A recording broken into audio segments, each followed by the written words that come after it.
Well, I mentioned to you we had another special guest here on our New Year's Marathon. Chuck Harter is an author who has done great research into one of the classic TV dramas that many people don't remember, but it was very well respected, very well written, was nominated for Emmys, and was a show that for those who did watch it, it had a great impact on their lives from 1963 to 65 on NBC. It was called Mr. Novak, and it introduced to television.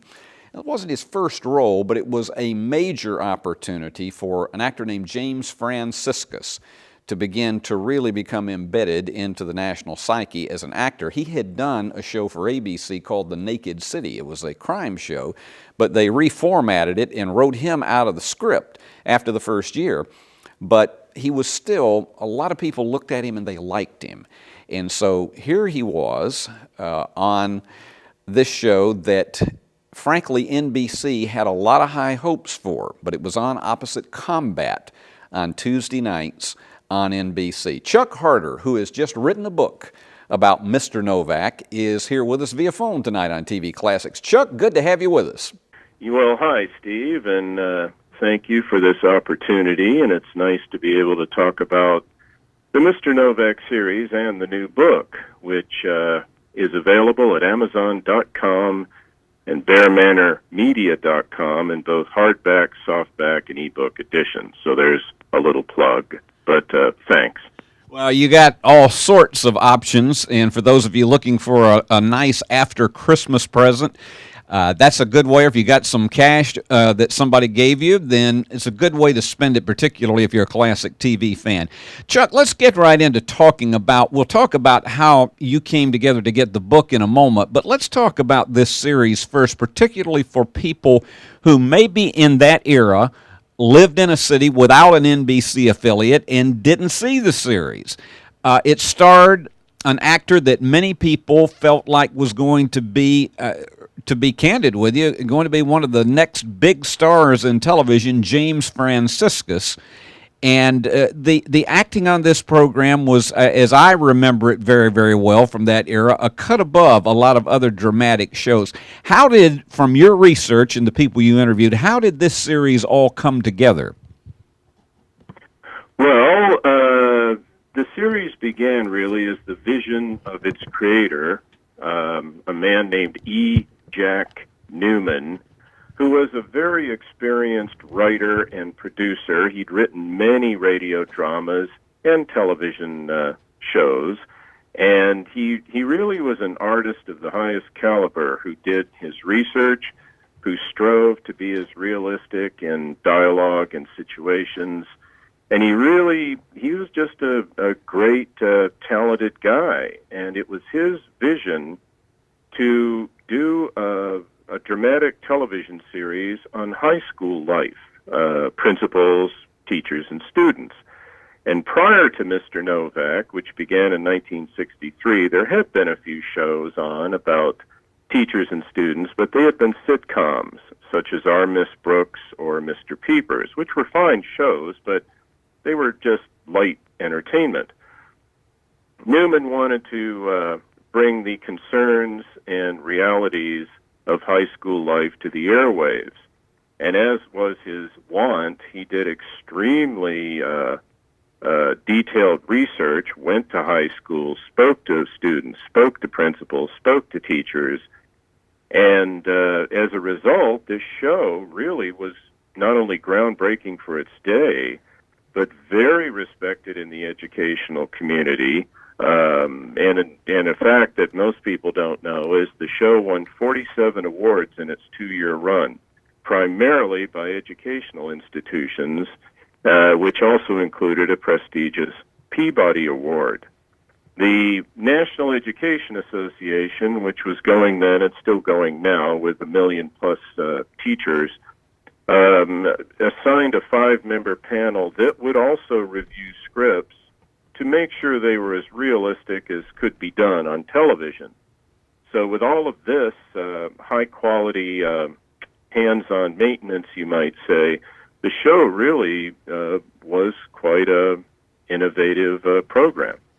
As I recall particularly, this, as you mentioned, and I'm glad you mentioned about Our Miss Brooks, because that was what you would call the signature show dealing with high school life during the 1950s, starting as a radio show, and certainly was a very, very popular show with Eve Arden and Richard Crenna and Gail Gordon.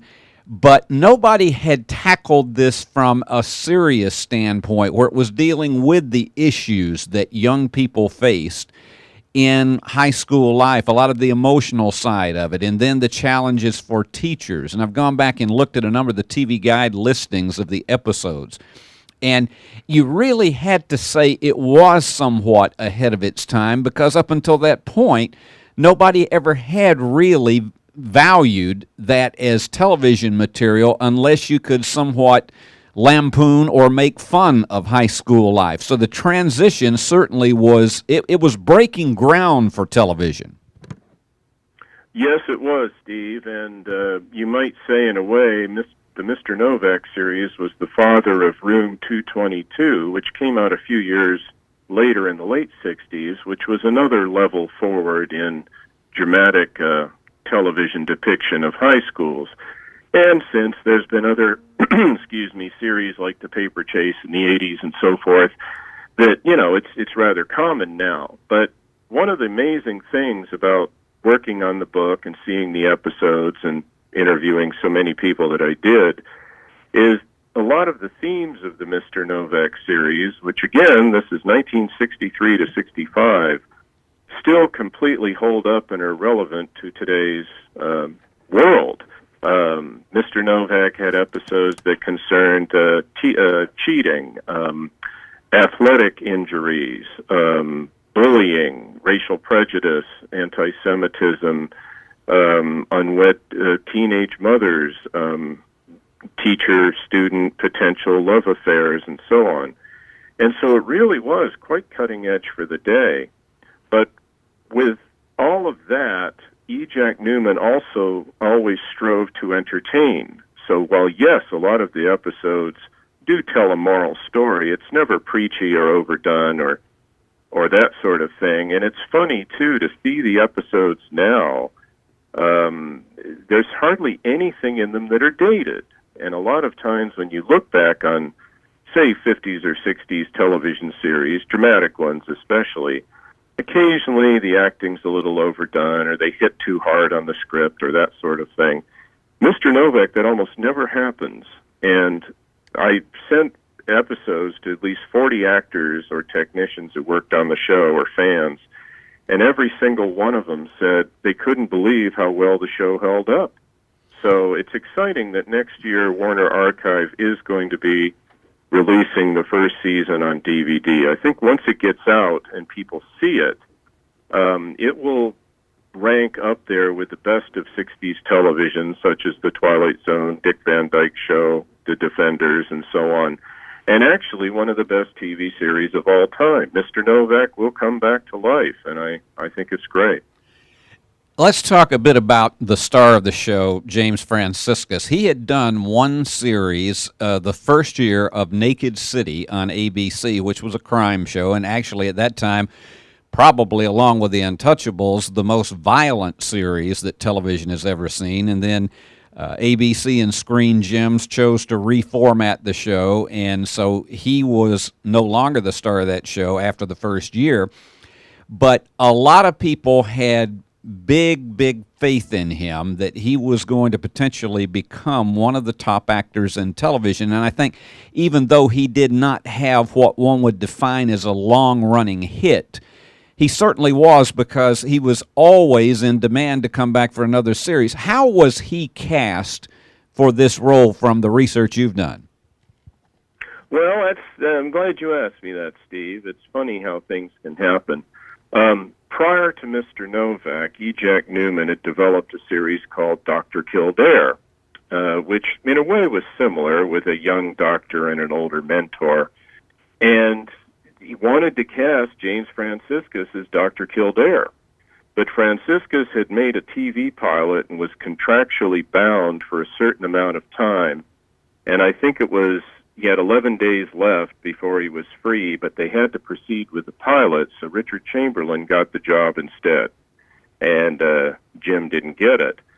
So a few years later, when E. Jack Newman was considering the Mr. Novak series, he remembered how good Franciscus was, and he had done a lot of TV guest appearances, and he was close to his first choice, and brought him in, and James Franciscus was a great Mr. Novak, and he worked steady in TV and movies up until the mid-'80s. He had several series after, including Longstreet in the early '70s, which is quite popular, and he did films such as Beneath the Planet of the Apes or Marooned, and he was just always a working actor and very well received by the TV audience. He was more of a TV star than a movie star, but a solid, dependable, reliable professional actor.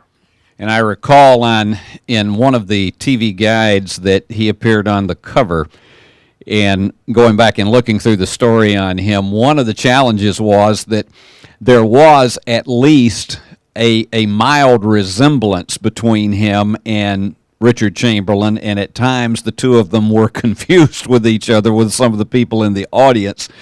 But in looking at the whole body of work of this series, it had 2 years, and of course, as you well know, a lot of times that doesn't define success with series. Oftentimes it's because you have shows that it's the time slot they're in. And this was a Tuesday night at 7:30 show that was opposite Combat, that was one of the most popular series on television on ABC. It was a war drama that really just struck a chord with people.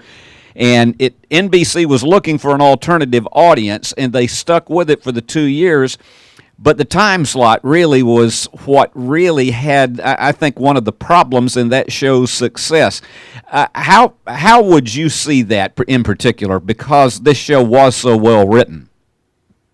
Well, I think you're absolutely right. Nielsen ratings is the backbone of TV success or failure, and it is a profit-making enterprise.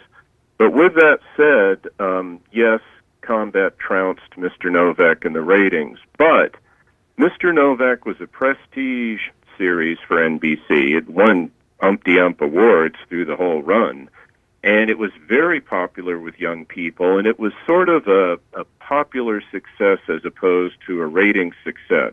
It certainly was very respectable in the numbers, and I think there were probably other factors in the second season that contributed to it ending after 2 years, where the ratings was not the primary reason. But Mr. Novak was extremely popular with young people, and certainly with the education world. I know that many, in fact, young graduates from college in those days became teachers because of Mr. Novak, or fledgling teachers became better teachers, because it was just so motivational and inspiring, a TV show. What led you initially to write this book? Because Bear Manor Media has been a wonderful publisher in focusing on books.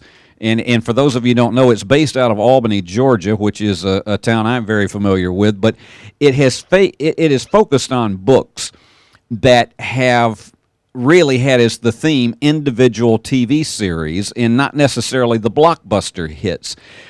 What led you ultimately to write about this specific series? Well, I'll telescope it. It's a longer story, but in the interest of time, I'll compact it. I was a little kid when the show was out. I didn't see it when we watched Combat, and we were a single TV family, as many were. So over the years, I was somewhat aware of it, but I didn't particularly pay attention.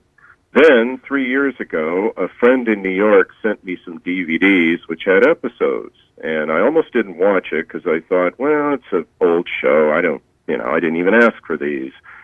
But I started, one night, I was about to pack them away, and I thought, well, let me watch one just to, say I did.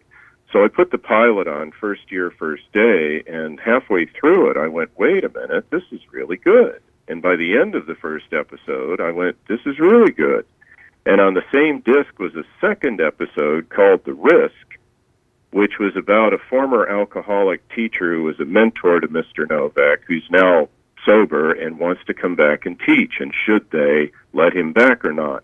Well, that was even better. And after the first two, I went, this show is great. The acting, production, everything is just so first class. I want to read about this. So I went on the box to try and order a book, and there wasn't one. And then I tried to order a biography of James Franciscus, and there wasn't one.